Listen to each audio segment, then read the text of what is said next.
हाय, कैसे हैं। चलिए आज हम लोग पढ़ते हैं क्लास 12th में केमिस्ट्री इकाई 4 केमिकल काइनेटिक्स या रासायनिक बलगतिकी। ओके, क्या कहते हैं इसको? जी हाँ, रासायनिक बलगतिकी हिंदी में कहा जाता है और अंग्रेजी में है केमिकल काइनेटिक्स। तो शुरू करते हैं। पहली चीज क्या है आखिर रासायनिक बलगतिकी? तो रासायनिक बलगतिकी भौतिक रसायन की ऐसी शाखा है। क्या है? भौतिक रसायन की ऐसी शाखा है जिसके अंतर्गत अभिक्रिया की दर, दर को प्रभावित करने वाले कारक और क्रियाविधि का अध्ययन किया जाता है। Okay, chemical kinetics is the branch of physical chemistry which deals the study of rate of reaction, factor affecting to rate of reaction and mechanism। साथियों, तीन चीज हैं इसमें। कितनी चीजें हैं? हाँ जी हाँ, तीन चीजें जिन्हें हम पढ़ते हैं। नंबर एक, हम पढ़ते हैं अभिक्रिया की दर। क्या पढ़ते हैं? अभिक्रिया की दर। और दूसरी चीज है अभिक्रिया के दर को प्रभावित करने वाले कारक। दर को प्रभावित करने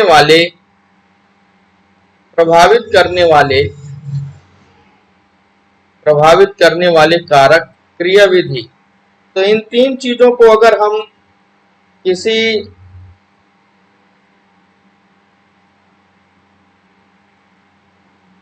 ब्रांच में पढ़ रहे हैं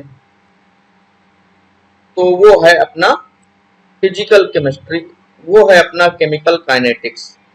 ओके, तो आइए पहली चीज हम लोग पढ़ते हैं कि रेट ऑफ रिएक्शन या अभिक्रिया की दर क्या होती है। अभिक्रिया की दर ओके क्या होती है? तो मैं इसको आपको फार्मूला के रूप में पहले बता दूं। अभिक्रिया की दर को हम R से प्रकट करते हैं। अभिक्रिया की दर को R से प्रकट करते हैं और R बराबर होता है अभिकारक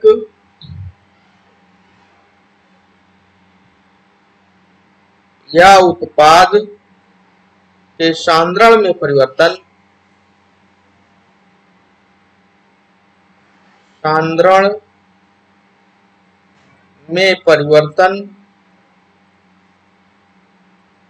बटा समय। जी हाँ, R बराबर होता है अभिकारक या उत्पाद के सांद्रण में परिवर्तन बटा समय। तो इसको हम कैसे डिफाइन कर सकते हैं? जो नीचे है इसको यूनिट कर दीजिए या इकाई कर दीजिए, तो परिभाषा बन जाएगी एकांक समय में अभिकारक या उत्पाद के सांद्रण में हुए परिवर्तन को अभिक्रिया की दर कहते हैं या R कहते हैं। ठीक है, अगर इसको हम अंग्रेजी में लिखना चाहें तो कह सकते हैं change in concentration of reactant or product per unit time is called rate of reaction। R बराबर सांद्रण परिवर्तन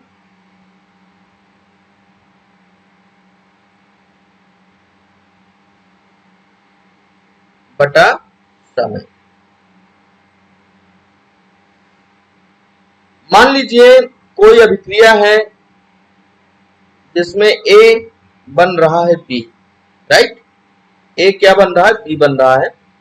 और जिस समय अभिक्रिया शुरू नहीं हुआ था t बराबर 0 समय, 0 सेकंड हो, 0 मिनट हो, तो उस समय भाई अभिकारक की जो सांद्रता होगी सर्वाधिक होगी। माना कि वो A मोल पर लीटर है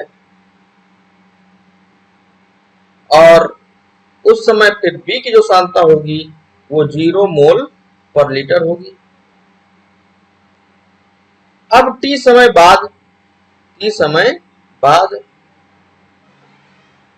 बाद भाई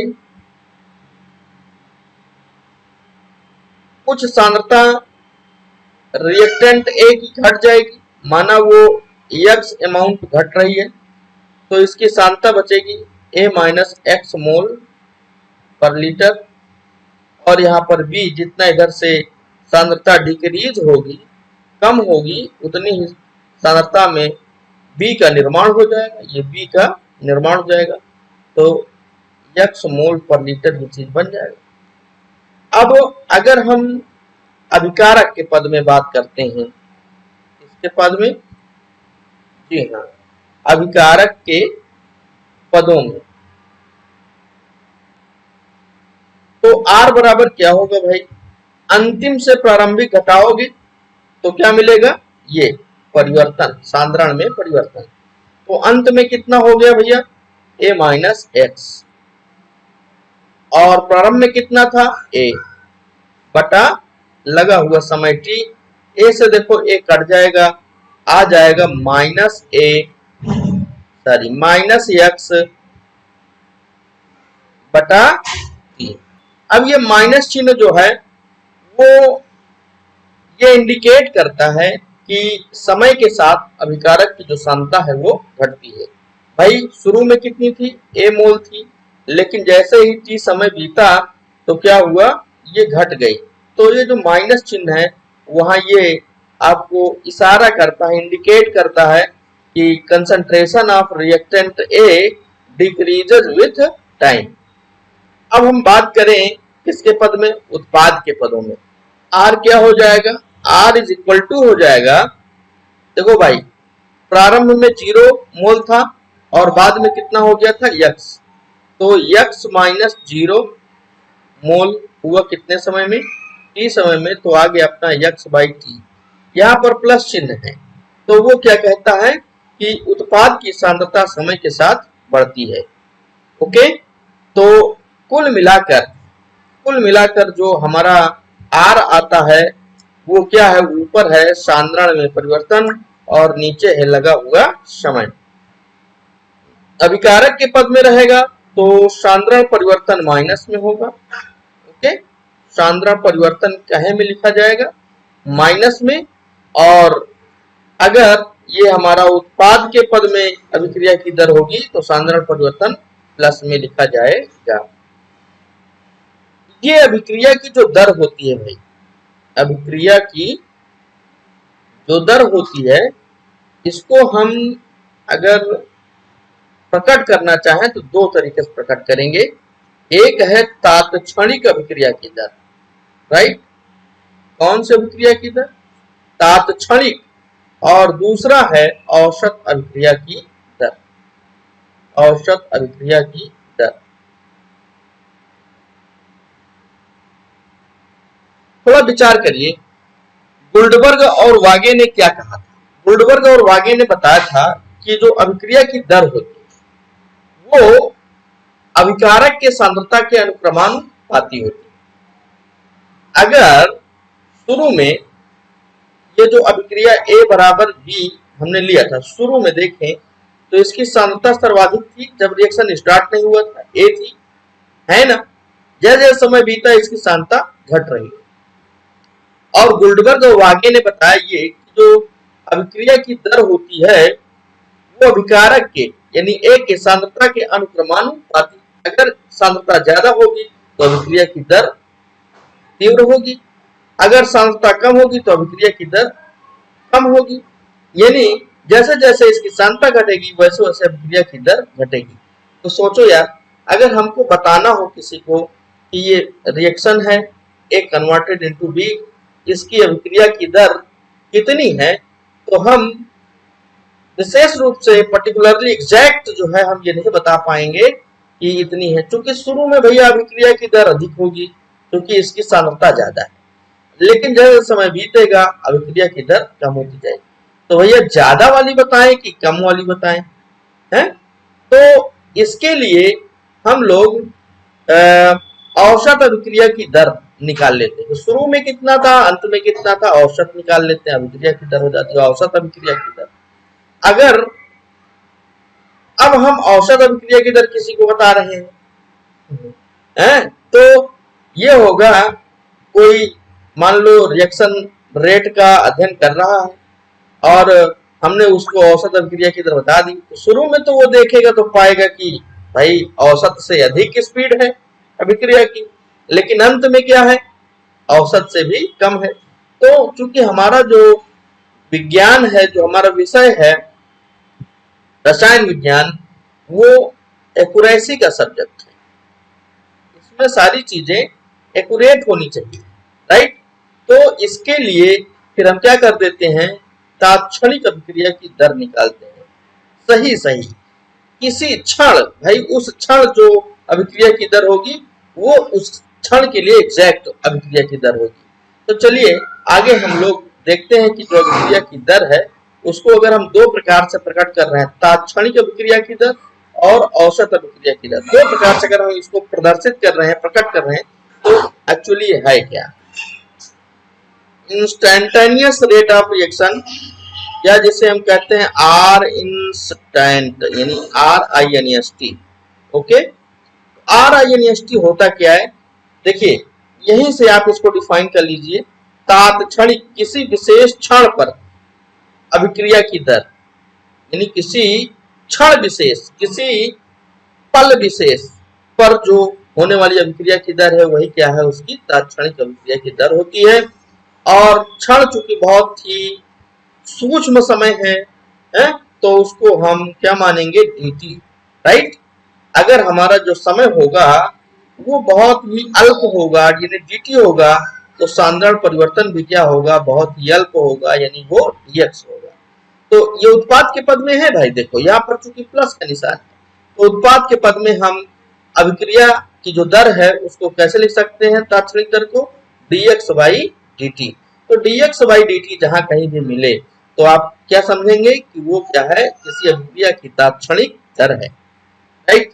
अब देखिए मैं एक ये ग्राफ लेता हूं, इस ग्राफ की सहायता से आपको मैं अभिक्रिया की तात्क्षणिक दर और दूसरा जो है प्रकट करने का तरीका अभिक्रिया की औसत दर, उसको भी इसमें से समझाने का प्रयास करूंगा। सबसे पहले मैं आपको बताता हूं कि अगर हम उत्पाद के पदों में लेते हैं तो हमें जो है ये y एक्सिस और x एक्सिस ये है आपका, जिस पर हमने क्या लिया है, समय, और ये आपका y एक्सिस है जिस पर हम ले लेते हैं सांद्रता। तो अभिकारक के पदों पर ये ग्राफ हमको कैसे मिलेगा, देखिए शुरू में क्या होता है, सांद्रता 0 होती है, मूल बिंदु का मतलब क्या होता है, 0 होगा, यहाँ सांद्रता भी और समय भी। तो जब समय 0 हो तो सांद्रता भी क्या होती है, अभिकारक की 0 होती है।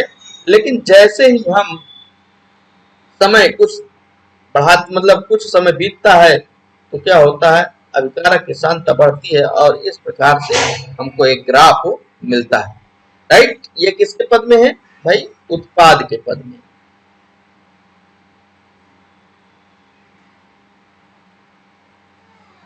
अब सोचिए यहां पर जो अभिकारक की सांद्रता है वो समय के साथ क्या हो रही है, बढ़ रही है, राइट, समय के साथ वो बढ़ रही है, इसीलिए तो यहाँ प्लस का चिन्ह है। अब आगे आते हैं, देखिए अगर हम बहुत ही कम समय ले, जैसे सपोज दैट हम समय यहाँ पर ये समय हम मान लेते हैं t1, हाँ t1 समय, और बहुत ही कम समय लेंगे, यानी इसी पॉइंट पर जो सांद्रण परिवर्तन होगा वो भी बहुत ही कम हो रहा होगा, ये। लेकिन अगर हम पर्याप्त समय अंतराल ले लें, जैसे ये हमने ले लिया यहाँ पर t2, अब यहाँ से लंब डालें हम ग्राफ पर और इधर से y अक्ष पर लंब डालें, तो देखो भाई जब t1 समय था, t1 समय, तो उस समय जो सांद्रण है वो है अपना x1। जैसे जैसे समय बीता, ये t2 समय आया, तो उस समय जो सांद्रता हो जाएगी वो क्या हो जाएगा, x2, राइट। तो यहाँ पर जो परिवर्तन होगा ये यहाँ से लेके यहाँ तक, जिसको हम डेल्टा x कह सकते हैं, और वो निकलेगा कैसे, निकलेगा भाई x2 माइनस x1 से, x2 माइनस x1 और divide by t2 minus t1, ऐसे हो जाएगा, राइट। तो T2 से जब हम T1 घटाएंगे तो यहाँ निकल आएगा डेल्टा, तो डेल्टा टी भाई ये हो जाएगा नीचे, और अगर ये हो गया ऊपर क्या, डेल्टा एक्स, तो ये चीज हो जाता है औसत अभिक्रिया की दर। यानी पर्याप्त समय अंतराल में, यहाँ अल्प समय में है और यहाँ पर्याप्त समय अंतराल में अभिकारक या उत्पाद के सांद्रण में हुआ जो परिवर्तन होगा वो औसत अभिक्रिया की दर होगी। आप इस ग्राफ से भी इसको समझ रहे होंगे। अब देखिए उत्पाद के पद में था, और अभिकारक के पदों में अगर आप बात करेंगे तो माना कि अगर शुरू में जो है जो ए है अपना, ए का मतलब जो अभिकारक है उसकी सांद्रता कितनी है, यानी यहाँ 0 से लेकर के इतना, ये इतना मान लो। अब उसके बाद जैसे ही समय बीतेगा तो इसकी सांद्रता क्या होगी, घटेगी, और अपने को ग्राफ क्या मिलेगा, ऐसे मिलेगा, राइट। ग्राफ जो है ऐसे मिलेगा। जब ग्राफ अपने को ऐसे मिलेगा तो ये इस प्लॉट पर भी, यानी ये जो आपको लाइन मिल रही है इस पर भी आप एनालाइज करके और निकालोगे तो वहां क्या होगा भाई, ये जो है उत्पाद में जो सॉरी अभिकारक में जो सांद्रण परिवर्तन होगा वो क्या होगा, delta x by delta T होगा। ये आपका अभिकारक के पद में है और ये किसके पद में है, उत्पाद में। अभिकारक क्या हो चुकी, यहाँ पर चिन्ह क्या आएगा, माइनस आएगा, राइट, जो इंडिकेट करेगा कि समय के साथ अभिकारक की सांद्रता घट रही है। तो मैंने आपको बताया कि अभिक्रिया की दर को हम दो प्रकार से, कितने प्रकार से, दो प्रकार से रिप्रेजेंट करते हैं। एक होता है तात्क्षणिक अभिक्रिया की दर और दूसरा होता है औसत अभिक्रिया की दर। तात्क्षणिक अभिक्रिया की दर किसी विशेष पल, किसी क्षण होने वाली जो अभिक्रिया की दर है वही उसकी तात्क्षणिक अभिक्रिया की दर है, और पर्याप्त समय अंतराल में अभिकारक या उत्पाद के परिवर्तन वो क्या है, औसत अभिक्रिया की दर, राइट। तो ये हो गया हमारा अभिक्रिया की दर। तो औसत अभिक्रिया की दर या एवरेज रेट ऑफ रिएक्शन में आपने सीखा, मैं लिख देता हूं, औसत अभिक्रिया की दर, औसत अभिक्रिया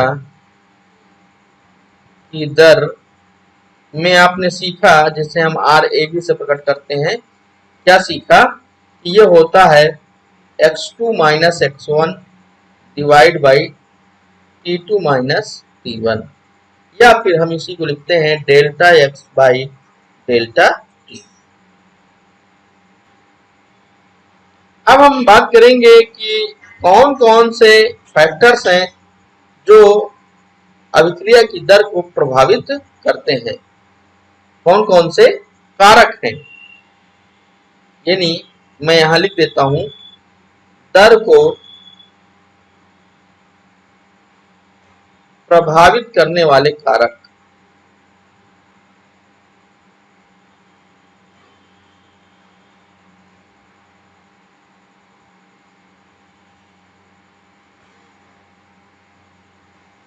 चलिए एक लिस्ट बनाते हैं हम कि कौन कौन से फैक्टर हैं जो दर को प्रभावित करते हैं। तो नंबर 1 ये है अपना टेम्परेचर। क्या है, temperature. This is a main factor which affect to the rate of reaction. Temperature बढ़ाने से क्या होता है, अभिक्रिया की दर बढ़ती है। आगे मैं भी आपको बताता हूं कि किस प्रकार टेम्परेचर बढ़ाने से अभिक्रिया की दर बढ़ जाती है। देखिए ऐसा होता है, टक्कर सिद्धांत ये कहता है कि अणु आपस में जब टकराते हैं और प्रभावी टक्कर करते हैं तभी क्या होता है, वो उत्पाद में बदलते हैं। यानी जब अणु अभिकारक के आपस में प्रभावी टक्कर करेंगे तो वो उत्पाद में कन्वर्ट होंगे। अब प्रभावी टक्कर के लिए क्या चाहिए, ऊर्जा। अगर हम टेम्परेचर बढ़ाएंगे तो अणुओं के टकराने की दर वो बढ़ेगी, तो स्पष्ट है प्रभावी टक्कर भी बढ़ेंगे, और इस तरह से क्या होगा, टेम्परेचर बढ़ाने से अभिक्रिया की दर बढ़ जाएगी। दूसरा है प्रेशर। अगर हमारा जो अभिक्रिया है वो गैस माध्यम में है तो उस पर प्रेशर का प्रभाव पड़ेगा। जब हम प्रेशर लगाएंगे तो अणु पास पास आएंगे, और जब अणु पास पास आएंगे तो उनके टकराने की जो दर है वो बढ़ेगी, प्रभावी टक्करों की संख्या बढ़ेगी और अभिक्रिया की दर बढ़ जाएगी। अगला है कंसंट्रेशन। कंसंट्रेशन और प्रेशर ये दोनों लगभग एक ही चीज है, प्रेशर वहां काम करेगा जब माध्यम गैसीय होगा। कंसंट्रेशन मतलब जब द्रव हो या ठोस हो तो उस समय जो है हम कंसंट्रेशन से उसको रिप्रेजेंट करेंगे, यानी जब सांद्रता अधिक होगी है, तो चाहे गुल्डबर्ग-वागे का नियम ले लीजिए और चाहे ऐसे सोचिए कि अणुओं की जो सांद्रता अधिक होगी तो उनके बीच की दूरी कम होगी, और जब बीच दूरी कम होगी तो टकराने की संख्या ज्यादा होगी, और प्रभावी टक्कर जब ज्यादा होंगे तो अभिक्रिया की दर क्या होगी, बढ़ जाएगी। अगली चीज है कैटालिस्ट। कैटालिस्ट माने उत्प्रेरक। उत्प्रेरक भाई क्या होता है, माने हम जब उत्प्रेरक केवल लिखेंगे तो आपको समझना होगा कि धनात्मक उत्प्रेरक की बात हो रही है। तो धनात्मक उत्प्रेरक क्या करते हैं, अभिक्रिया की दर को बढ़ा देते हैं। क्या करते हैं, अभिक्रिया की दर को बढ़ा देते हैं।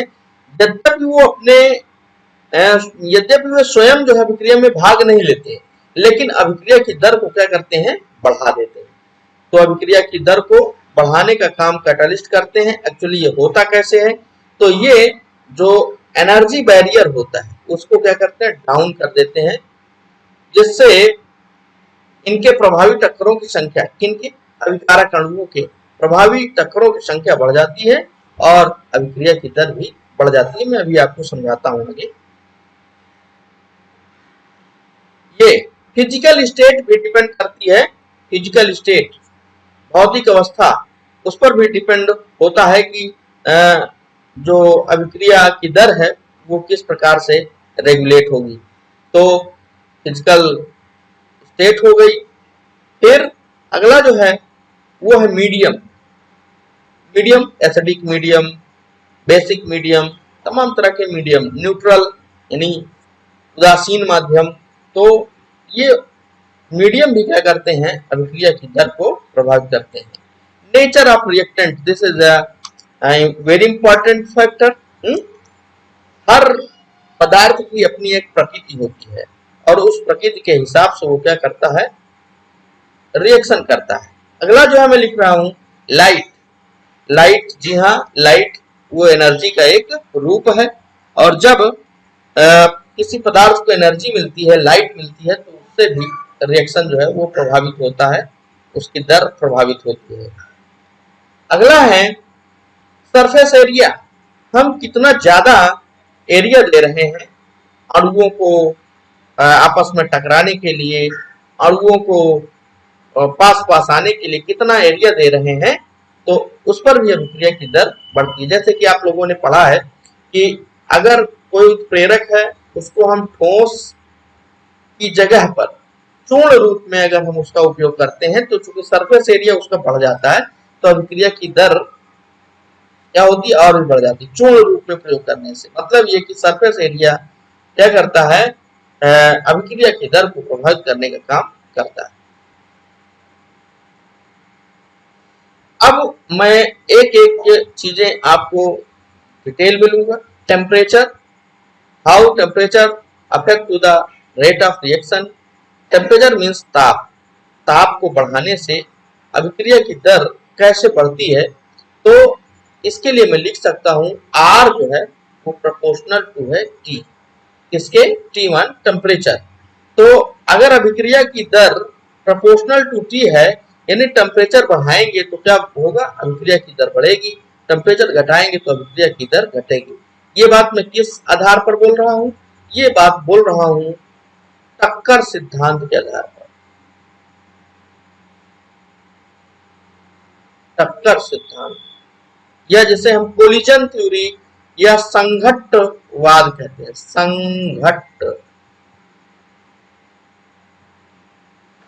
संघट्टवाद के आधार पर मैं कह रहा हूं ये चीज कि R प्रोपोर्शनल टू T।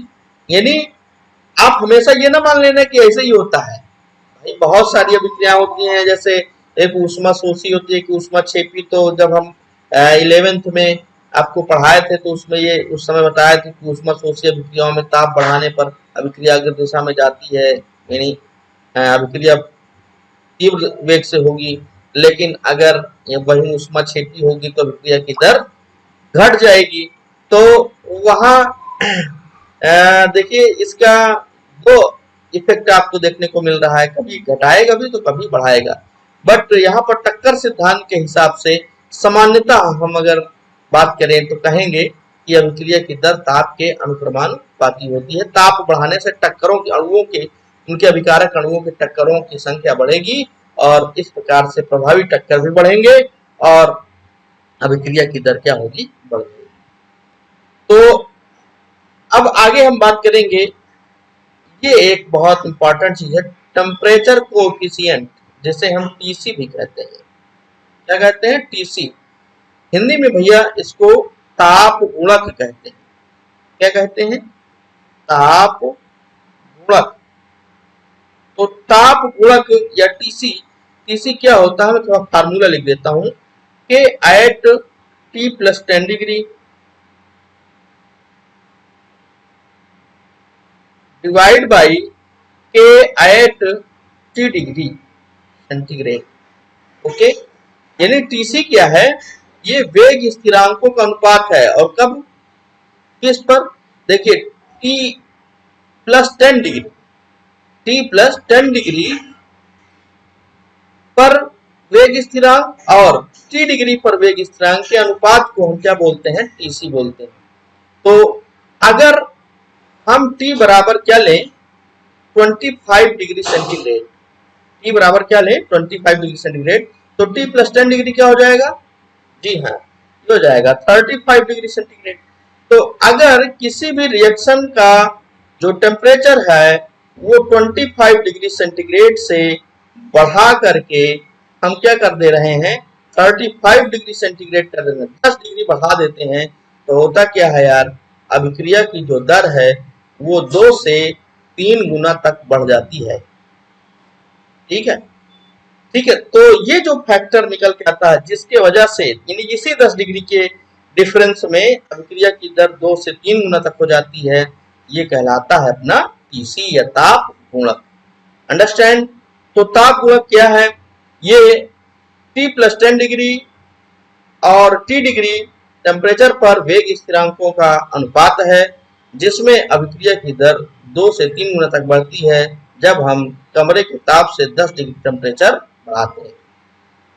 अब ये ना सोचना कि ऐसा है, अगर 40 डिग्री सेंटीग्रेड है और टी बराबर, और हम इसको बढ़ा के 50 डिग्री सेंटीग्रेड कर देंगे तो भी 2 से 3 गुना बढ़ जाएगी ना, ये इस पर काम नहीं करेगा, ये केवल इस पर काम करेगा।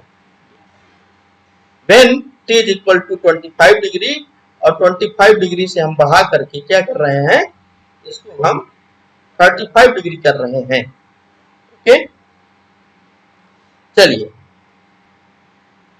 ये प्रेशर एंड कंसंट्रेशन, दाब और सांद्रता।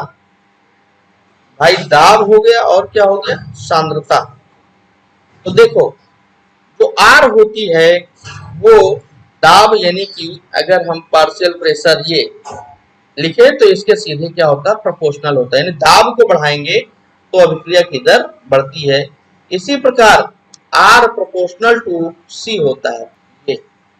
तो ये सांद्रता के अनुक्रमानुपाती और दाब के अनुक्रमानुपाती होता है, दाब बढ़ाएंगे या सांद्रता बढ़ाएंगे तो अभिक्रिया की दर क्या होती है, बढ़ जाती है।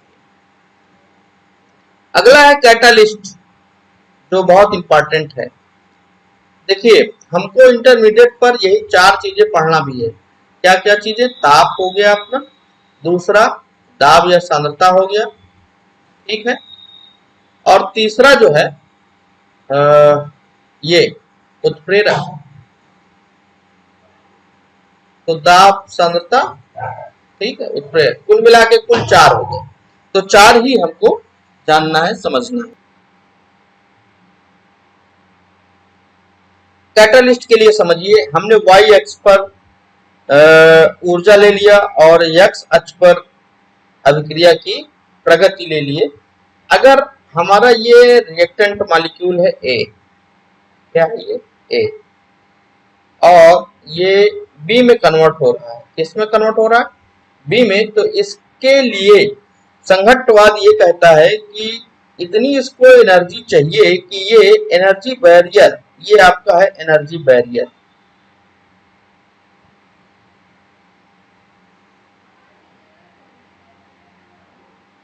एनर्जी बैरियर को टच कर सकते, और जब टच करेगा, है ना, यहीं पर क्या होगी, इसकी प्रभावी टक्कर होगी, और जब प्रभावी टक्कर होगी तो ये किसमें बदल जाएगा, बी अणु में बदल जाएगा, यानी उत्पाद के बी अणु में ये बदल जाएगा।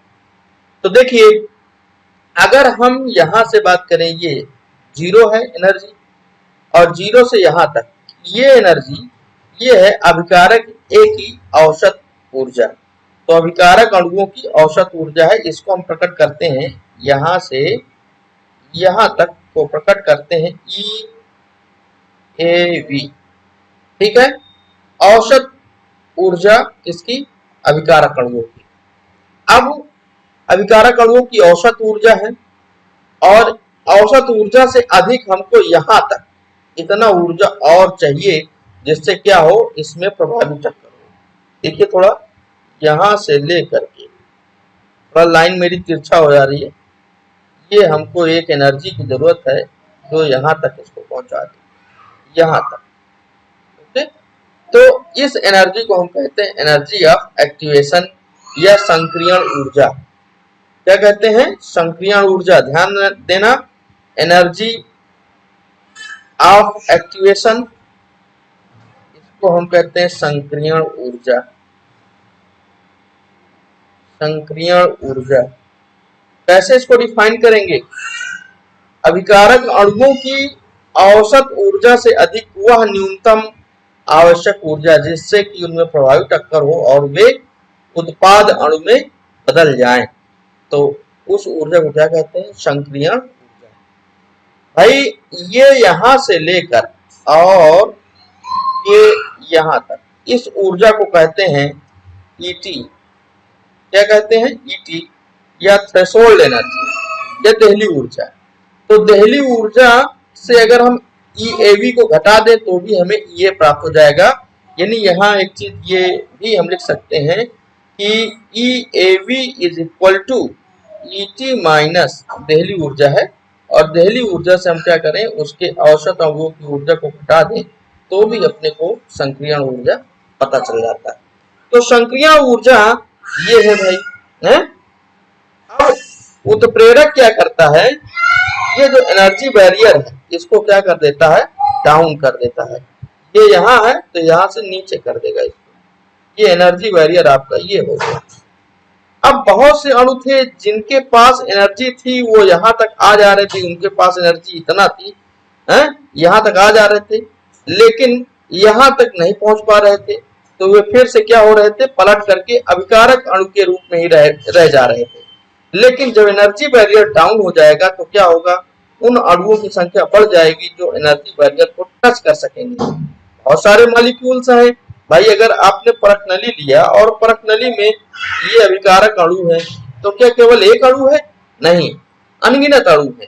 अब अनगिनत अणुओं में कुछ अणु ऐसे थे जिनकी एनर्जी भाई इतना थी, यहां तक नहीं पहुंच पाए, फिर यहां तक नहीं पहुंच पाए, तो क्या हुआ, वे अभिकारक ही रह जा रहे थे। लेकिन एनर्जी बैरियर जब डाउन हो जाता है तो वे भी क्या होते हैं, उत्पाद अणु में बदल जाने लगते हैं।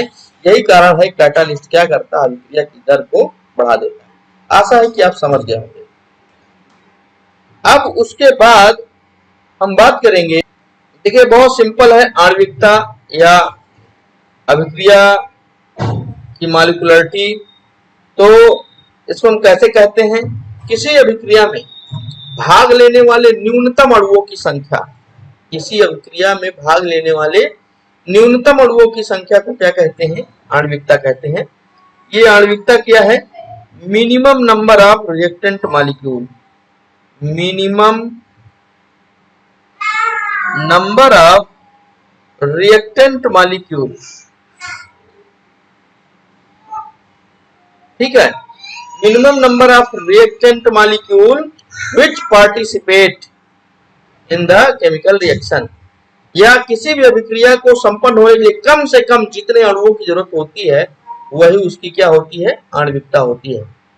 ठीक है, अभिकारक अणुओं के परस्पर टक्करों में, यानी एक समय में कितने अणु टकरा रहे हैं, वही संख्या ही क्या है, मॉलिक्यूलरिटी है। ओके, तो अगर किसी भी अभिक्रिया की मॉलिक्यूलरिटी क्या है, मॉलिक्यूलरिटी है 1, तो हम कहेंगे उसे एकाणुक अभिक्रिया। क्या कहेंगे? एकाणुक अभिक्रिया, यूनिमॉलिक्यूलर रिएक्शन। अगर दो है भाई तो कहेंगे द्विअणुक। किसी अभिक्रिया की आणविकता अगर दो है तो क्या बोलेंगे? द्विअणुक अभिक्रिया। किसी की है 3 तो बोलेंगे त्रिअणुक अभिक्रिया। किसी की है 4, अरे रुको भाई रुको, 3 से अधिक जो है आणविकता नहीं होती है। अभी तक नहीं देखा गया कि किसी अभिक्रिया की आणविकता जो है वो 3 है। तो मुख्यतः जो अभिक्रियाएं होती हैं वो एकाणुक या द्विअणुक ही होती हैं। बहुत कम संख्या में, जो उंगलियों पे गिनी जा सकती है, वही त्रिअणुक अभिक्रिया है। बाकी ज्यादा से ज्यादा क्या है? एकाणुक और द्विअणुक अभिक्रिया। जैसे देखिए, मैं कुछ एग्जाम्पल आपको देता हूं एकाणुक अभिक्रियाओं के। H2O2 hydrogen peroxide gives H2O plus half O2। इस रिएक्शन को संपन्न होने में H2O2 का कम से कम एक अणु जरूरी है, इसलिए इसकी जो आणविकता है वो कितनी होगी? 1 होगी। ये किसका एग्जाम्पल हो जाएगा? एकाणुक अभिक्रिया का एग्जाम्पल हो जाएगा। अंडरस्टैंड? जैसे PCl5 gives PCl3 plus Cl2। तो इस रिएक्शन को देखिए, होने के लिए कम से कम एक अणु की जरूरत है। किसके एक अणु की? PCl5 के एक अणु की जरूरत है, इसलिए इसकी आणविकता कितनी हो जाएगी? 1 हो जाएगी। राइट?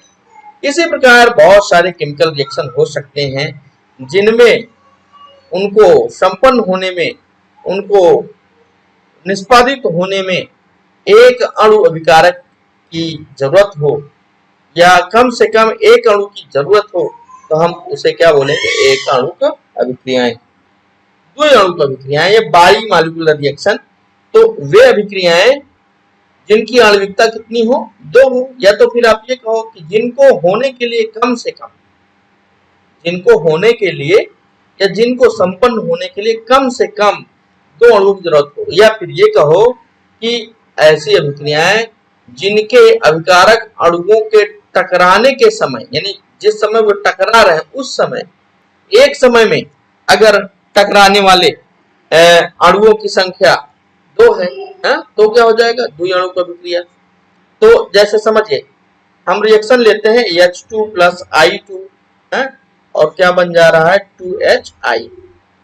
नोट दैट इस रिएक्शन को होने के लिए कम से कम H2 का एक अणु और I2 का एक अणु, तो क्या हो जाएगा? द्विअणुक अभिक्रिया हो जाएगी। इसी प्रकार जैसे C12H22O11, और इसका हम H2O के साथ रिएक्शन देखें तो पाएंगे कि बनता है C6H12O6 और फिर से C6H12O6। ओके, तो देखिए इसमें इस अभिक्रिया को होने के लिए चीनी का एक अणु और पानी का कम से कम एक अणु जरूरी है, तो इसलिए इसकी आणविकता कितनी हो जाएगी? 2 हो जाएगी।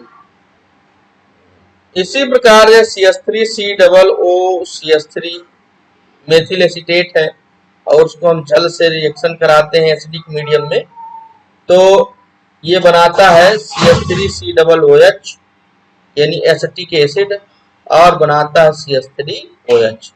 राइट? तो इसमें भी देखो एक अणु ये इसका चाहिए मेथिल एसीटेट का और एक अणु जल का चाहिए, तो कम से कम 2 अणु चाहिए, तो इसलिए ये भी क्या होगा? द्विअणुक अभिक्रिया। अब कुछ हम त्रिअणुक अभिक्रियाओं के एग्जाम्पल लेंगे, उनको भी हम समझने की कोशिश करेंगे। त्रिअणुक अभिक्रियाएं या जिसे हम ट्राई मॉलिक्यूलर रिएक्शन बोलेंगे, तो इसके एग्जाम्पल जैसे देखिए 2NO plus O2 और बन जाता है 2NO2। इस रिएक्शन में NO के 2 मॉलिक्यूल और O2 का 1 मॉलिक्यूल जरूरी है, कम से कम इतना होना चाहिए, तब ये जो है NO2 बनाएगा। तो इसलिए इसकी आणविकता 2 + 1 बराबर कितना हो जाएगी? 3। इसी प्रकार 2SO2 plus O2 क्या बनाएगा? 2SO3। राइट? तो इसमें भी देखिए 2 अणु कम से कम SO2 का हो, एक किसका हो? O2 का, तो 2 1 3, तो क्या बनेगा? 2SO3 बनेगा।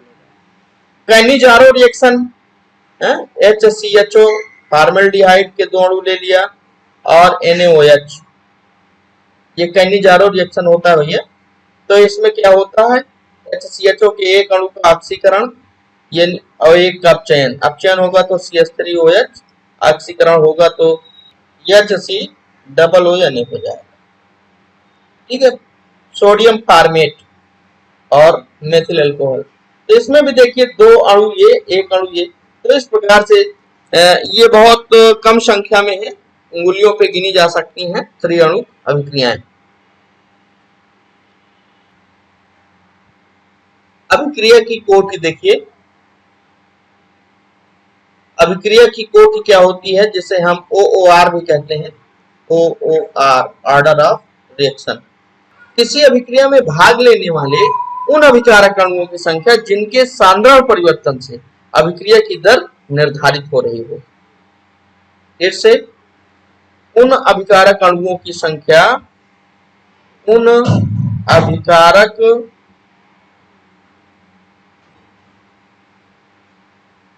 अणुओं की संख्या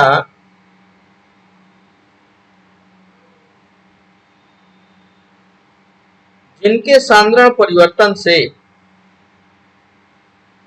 जिनके सांद्रण परिवर्तन से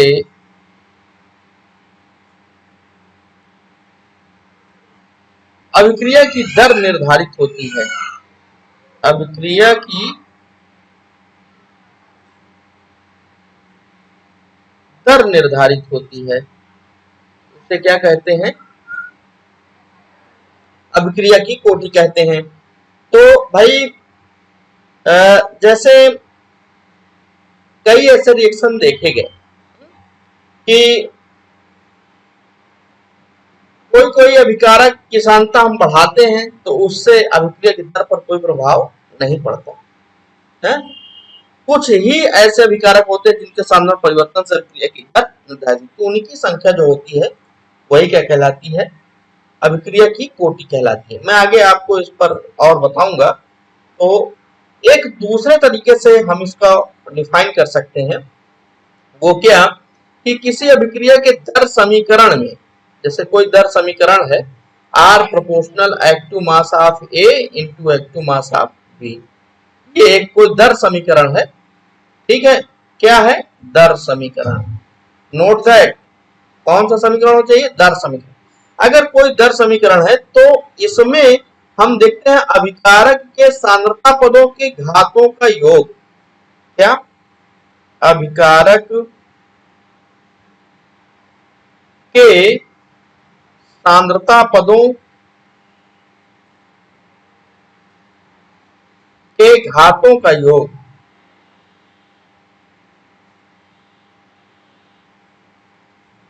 ठीक है, अभिकारक के सांद्रता पदों के घातों का योग ये होता है अभिक्रिया की कोटि। अब जैसे यहाँ पर हम OOR लिखना चाहें तो क्या होगा, अभिकारक A की सांद्रता के पद की घात यहाँ पर 1 छिपी है और यहाँ B की 1 छिपी है, तो 1 प्लस 1 बराबर क्या हो जाएगा, 2। ठीक है, इसी प्रकार जैसे कोई मान लीजिए दर समीकरण है जिसमें लिखा है R proportional active mass of A power half and B power 1, या इसको अब जो भी कर लो, जैसे इसको मैं ले तो OOR कितना हो जाएगा, OOR हो जाएगा 2.5। तो कैसे हम इसको डिफाइन कर रहे हैं, किसी अभिक्रिया के दर समीकरण में उसके अभिकारक के सांद्रता पदों की घातों के योग को क्या कहते हैं, अभिक्रिया की कोटि कहते हैं। तो ये हुआ अभिक्रिया की कोटि। अगर अभिक्रिया की कोटि 1 है तो उसे हम कहेंगे प्रथम कोटि की अभिक्रिया। क्या कहेंगे, प्रथम कोटि की अभिक्रिया। अगर 2 है तो कहेंगे द्वितीय कोटि की अभिक्रिया। क्या है 2, OOR। अभिक्रिया की कोटि अगर 2 है किसी अभिक्रिया में तो उसे कहेंगे द्वितीय कोटि की अभिक्रिया। अगर 3 है तो कहेंगे हम तृतीय कोटि की अभिक्रिया। अगर 4 है तो क्या कहेंगे, चतुर्थ कोटि की अभिक्रिया, राइट। अगर 0 है तो क्या कहेंगे, तो कहेंगे शून्य कोटि की अभिक्रिया। अपने को पढ़ना है प्रथम कोटि की अभिक्रिया। अभिक्रिया और शून्य कोटि की अभिक्रिया। वैसा डिफाइन करना हो इनको तो ये कहेंगे कि जब किसी अभिक्रिया के दर समीकरण में अभिकारक के सांद्रता पदों के घातों का योग 1 होगा तो हो जाएगा प्रथम कोटि की अभिक्रिया, राइट। अगर अभिकारक के सांद्रता पदों के घातों का योग 0 होगा तो क्या हो जाएगा, शून्य कोटि की अभिक्रिया। इसी प्रकार घातों का योग 2 होगा तो द्वितीय कोटि की, है ना, 3 होगा तो तृतीय कोटि की हो जाएगा। ध्यान रहे कि जो कोटि होती है वो भिन्न में भी हो सकती है, राइट, भिन्न में भी हो सकती है, दशमलव में भी मतलब हो सकती है, और क्या हो सकती है, शून्य भी हो सकती है। लेकिन कोटि में ऐसा नहीं था, कोटि में पूर्णांक ही होगा। अगर कोटि 1 होगी या तो फिर 2 होगी या 3 होगी, इस प्रकार से कोटि में दशमलव या फिर भिन्न नहीं आ सकता, लेकिन इसमें आएगा। एक चीज और कि जो कोटि होती है, कोटि जो होती है भाई वो किससे, कोटि जो होती है वो प्रयोगों से निर्धारित है। किससे निर्धारित होती है, प्रयोग। हम प्रयोग करते हैं तब उसके बाद दर समीकरण हम जान पाते हैं कि जो हमारी अभिक्रिया की दर है वो अभिकारक के किन किन पदों के सांद्रता और उनके किन किन घातों के अनुक्रमानुपाती पाती है। तो ये कोटि जो अपनी है ये किससे, प्रयोगों से निर्धारित होती है। तो ये हुआ भैया कोटि। अब आइए आगे चलते हैं, हम लोग प्रथम कोटि की अभिक्रिया का वेग समाकलित समीकरण निकालेंगे। प्रथम कोटि की अभिक्रिया का वेग समाकलित समीकरण, राइट। तो देखिए, माना कि कोई अभिक्रिया है जिसमें रिएक्टेंट ए बी में कन्वर्ट हो रहा है, राइट। और जब t बराबर 0 समय है तो उस समय इसकी सांद्रता a मोल पर लीटर और इसकी सांद्रता 0 मोल पर लीटर, राइट। t समय बाद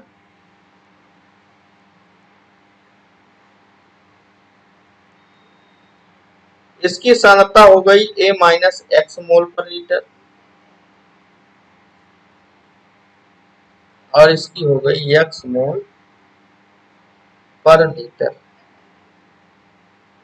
तो द्रव्यानुपाती क्रिया नियम क्या कहता है कि जो अभिक्रिया की दर होती है वो अभिकारक के सांद्रता के अनुक्रमानुपाती होती है। यानी अभिक्रिया की दर जिसे हम कहते हैं dx बाई dt, तात्क्षणिक दर, ये किसके प्रोपोर्शनल होती है, अभिकारक के सांद्रता यानी a माइनस एक्स के प्रोपोर्शनल होती है। ये द्रव्यानुपाती क्रिया नियम के आधार पर होता है। तो ये चीज निकल के आया। अब dx बाई dt बराबर अगर हम निकालेंगे तो आ जाएगा k into A minus x. What is k? k है अपना वेग स्थिरांक, जहां k क्या है, वेग स्थिरांक है। k क्या है, वेग स्थिरांक। k को हम विशिष्ट अभिक्रिया की दर भी बोलते हैं। क्या कहते हैं, विशिष्ट अभिक्रिया की दर। ये क्वेश्चन आता है परीक्षा में, विशिष्ट अभिक्रिया की दर किसे कहते हैं। तो वेग स्थिरांक या विशिष्ट अभिक्रिया की दर दोनों एक ही चीज है। कैसे डिफाइन करेंगे भाई, जब a माइनस एक्स को अगर हम 1 मान लें तो उस समय होने वाली जो अभिक्रिया की दर होगी वही विशिष्ट अभिक्रिया की दर k होगी या फिर वेग स्थिरांक होगा। Understand, a minus x, what is a minus x? a minus x is the concentration of a। a की क्या है, ये सांद्रता है। और ये सांद्रता को अगर हम इकाई सांद्रता मान लें, यानी जब अभिकारक की सांद्रता इकाई सांद्रता हो उस समय होने वाली अभिक्रिया की दर को क्या कहते हैं, वेग स्थिरांक कहते हैं। ओके, तो चलिए वो तो वेग स्थिरांक की बात रही। अब अगर हम इसको लिखना चाहें भाई, dt को इधर ले आ सकते हैं, a माइनस एक्स को इधर, तो हम ये भी लिख सकते हैं dx by a minus x is equal to k into dt। कोई दिक्कत? इसको हम मान लेते हैं इक्वेशन नंबर फर्स्ट। ओके, आते हैं नेक्स्ट। समीकरण 1 का हम क्या करेंगे, समाकलन। यहां मैं लिख देता हूं समाकलन करने पर। तो क्या हो जाएगा,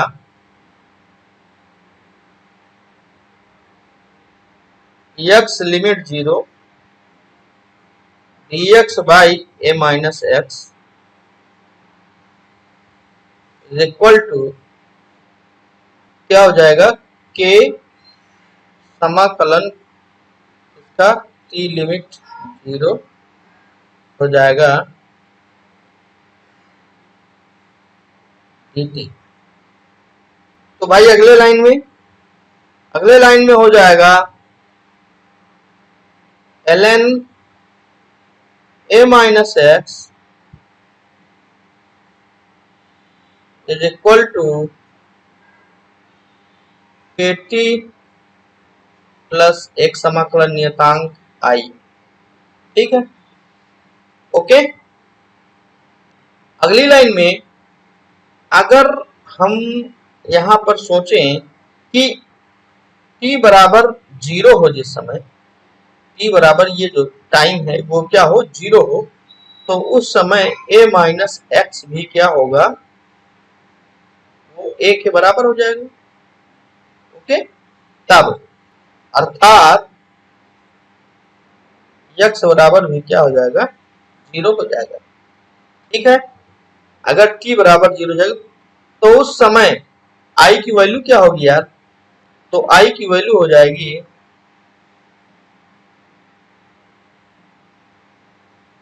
यहां हम रख देंगे a। ठीक है, तो ये हो जाएगा minus anti log a is equal to,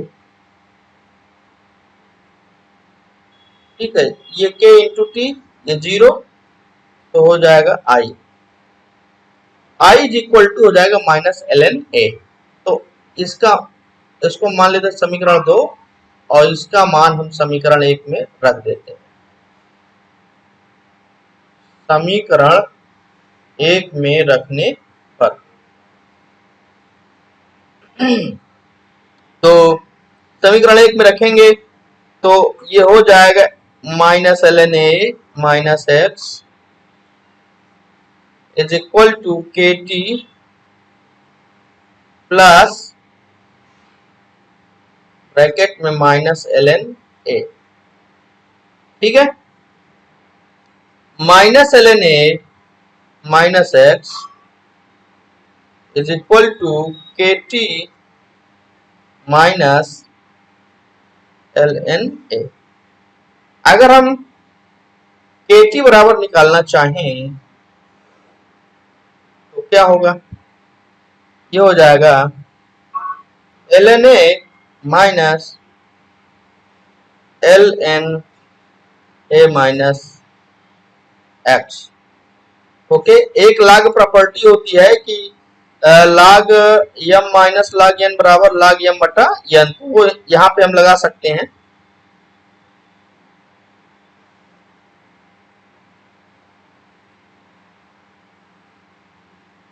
k T बराबर ln a by a minus x.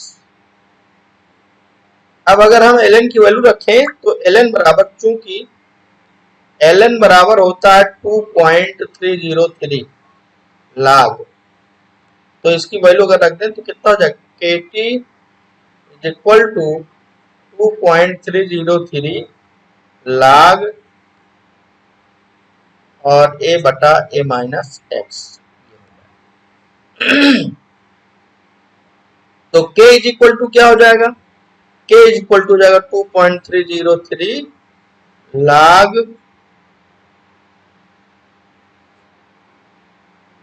By T into लाग a by a minus x. यही क्या है, प्रथम कोटि के अभिक्रिया का वेग समाकलित समीकरण।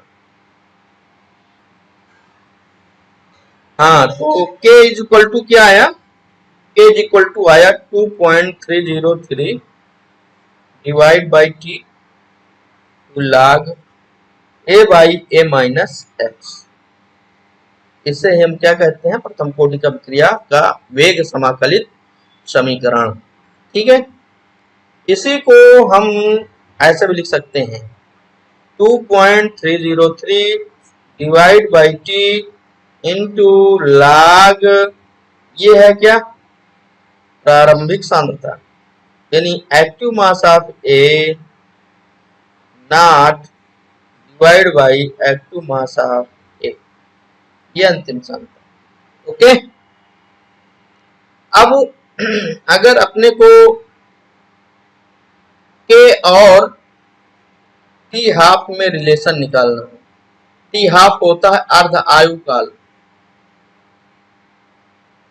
अर्ध आयु काल। अर्ध आयु काल क्या होता है, वह समय जितने में कोई पदार्थ अपने प्रारंभिक मात्रा का आधा बचता है, तो ये क्या होता है, अर्ध आयु काल। प्रारंभिक मात्रा अगर ए है तो कितना बचे, ए बाई 2। ठीक है, तो समय जो लगेगा वही क्या होगा, टी बाई 2 या टी हाफ होगा। अब अगर हम इस चीज को इस समीकरण में रख देते हैं तो k इज इक्वल टू हो जाता है 2.303 डिवाइड बाई टी हाफ और इनटू log a बटा a माइनस एक्स, तो a बटा a माइनस एक्स, एक्स की वैल्यू कितनी हो जाएगी, a माइनस एक्स की वैल्यू 1/2 हो जाएगी। अब इसको अगर हम हल करेंगे तो भाई a से a कट जाएगा, आ जाएगा log 2, a से a कट जाएगा, log 2 आ जाएगा। k इज इक्वल टू हो जाएगा 2.303 divide by T half into log 2। log 2 की वैल्यू आधार 10 पर होती है 0.3010, 0.3010 का हम इसमें मल्टीप्लाई कर देंगे तो आ जाएगा 0.693 डिवाइड बाई टी हाफ। तो इन सूत्रों का हम ये नहीं कहते कि आप जो है क्या याद करो, पूरा ये निगमन याद कर लो, हम कहते हैं इन सूत्रों को आप रट लो और इन सूत्रों से क्या होगा, कैलकुलेशन में आसानी मिलेगी। ये प्रथम कोटि की अभिक्रिया के लिए अर्धायु काल और के बीच क्या है रिलेशन, क्या रिलेशन है, के बराबर 0.693 डिवाइड बाई टी हाफ। के बराबर होता है एक्टिव मास ऑफ ए, ये प्रारंभिक माइनस अंतिम, active mass of A divide by T, right. प्रारंभिक से अंतिम को बढ़ा देंगे, तो प्रारंभिक से अंतिम को बढ़ाएंगे तो आएगा x बटा टी, और टी हाफ व के में क्या रिलेशन है,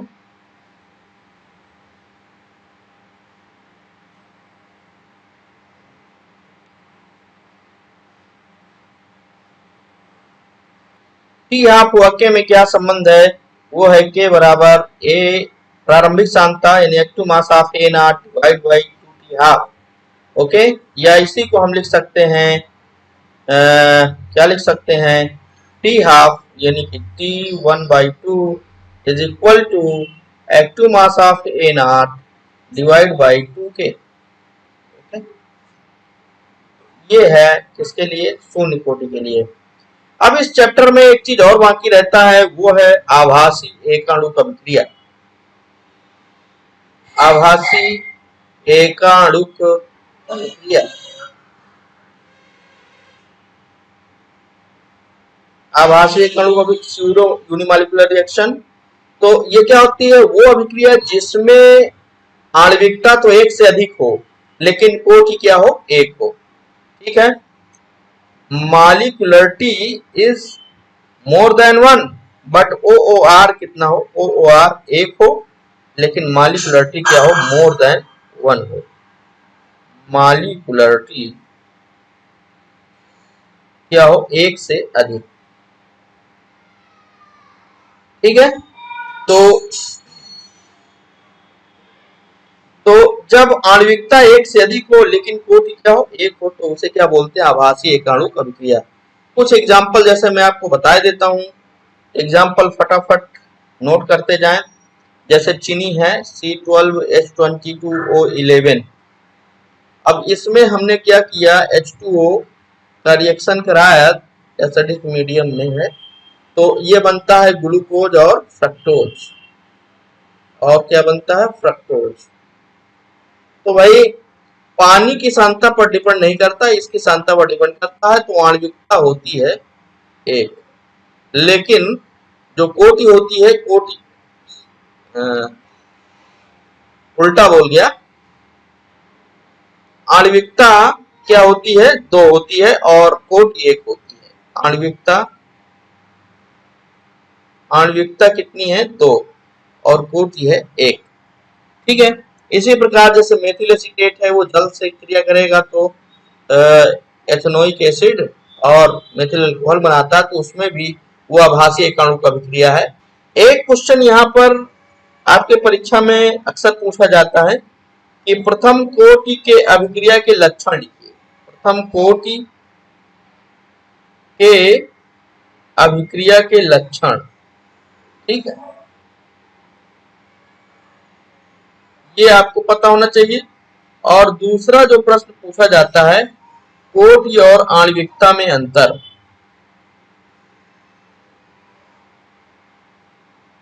कोटि व आणविकता में अंतर, ये दो प्रश्न आपको आने चाहिए। और फिर जो आपका प्रथम कोटि की अभिक्रिया का वेग समाकलित समीकरण है और अर्धायु में उसके साथ संबंध है, तो वो चीज आपको याद होनी चाहिए। तो चूंकि जब वो याद होगा तभी आप कैलकुलेशन कर पाएंगे। तो प्रथम कोटि की अभिक्रिया के लक्षण आपको याद होना चाहिए। भाई प्रथम कोटि की अभिक्रिया के लक्षणों की बात करें तो मैं मोटा मोटा जल्दी जल्दी आपको बता रहा हूँ, देखिए आप इसको समझते चलें। जैसे प्रथम कोटि की अभिक्रिया में ये तो होगा ही कि जो उससे संबंधित अभिक्रियाएं हैं वो प्रथम कोटि के समीकरण का 100% पालन करेंगी। ठीक है। पहला लक्षण आप लिख सकते हैं कि प्रथम कोटि की अभिक्रियाएं प्रथम कोटि के वेग समाकलित समीकरण का 100% अनुसरण करते हैं। ये दूसरा, अगर अभिकारक की सांद्रता हम n गुना बढ़ा दें, कितने गुना, n गुना, तो अभिक्रिया की जो दर होगी वो भी n गुना बढ़ जाएगी। ठीक है ना। जो प्रथम कोटि की अभिक्रियाएं होती हैं वो अनलिमिटेड टाइम लगाती हैं पूर्ण होने में। अनलिमिटेड मीन्स अनंत समय में पूर्ण होती है, अनंत समय में पूर्ण होती है। जब हम सांद्रता को n गुना घटाएंगे तो अभिक्रिया की दर भी n गुना घट जाएगी। भाई n गुना बढ़ाएंगे तो बढ़ जाएगी, तो n गुना घटाएंगे अगर अभिक्रिया की अभिकारक की सांद्रता को, तो n गुना अभिक्रिया की दर घट भी जाएगी। तो इस प्रकार से कुछ लक्षण हैं जिन्हें हम यहाँ पर लिख सकते हैं। कोटि और आणविकता में अंतर, ये आप लोग अपने से करेंगे। इसी के साथ ही इस चैप्टर का थ्योरेटिकल पार्ट खत्म हुआ।